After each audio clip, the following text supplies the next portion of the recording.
benefits.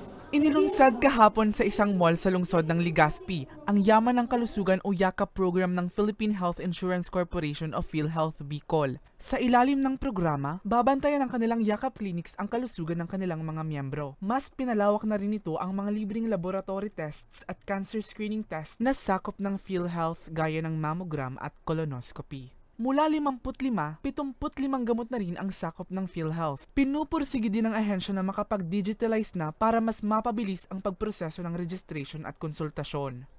Ang aim ng ating yakap is prevention.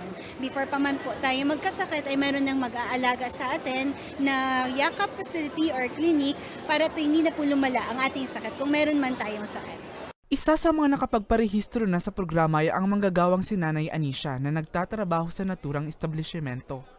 Nagpapasalamat po ako sa PhilHealth, sa DOLE, and sa LCC dahil sa joint effort ng launching ng ganitong YAKAP program dahil mas napapadali at mas na-enlighten kami kung ano mga benefits na pwedeng ma-avail ng mga empleyado na hindi nagagastos na sobra-sobra at saka meron kami mga accredited na ospital na madaling malapitan.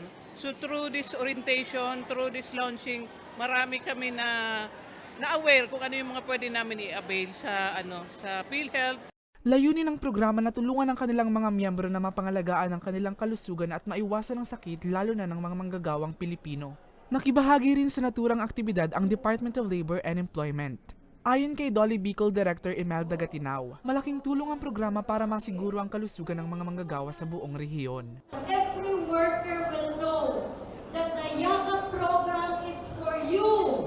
Hindi na kailangan magkasakit tayo para maka-avail ng PhilHealth services. Ang YAKAP program is a preventive care service. Bago pa magkasakit, at para maiwasan ang sakit, niyakap na tayo ng PhilHealth. Ang YAKAP ay ang dating konsulta program ng PhilHealth. Para sa karagdagang impormasyon ukol sa YAKAP program, maaaring bumisita sa kanilang website na www.philhealth.gov.ph. Para sa mga balitang Tatak Bicol, Mel Moral.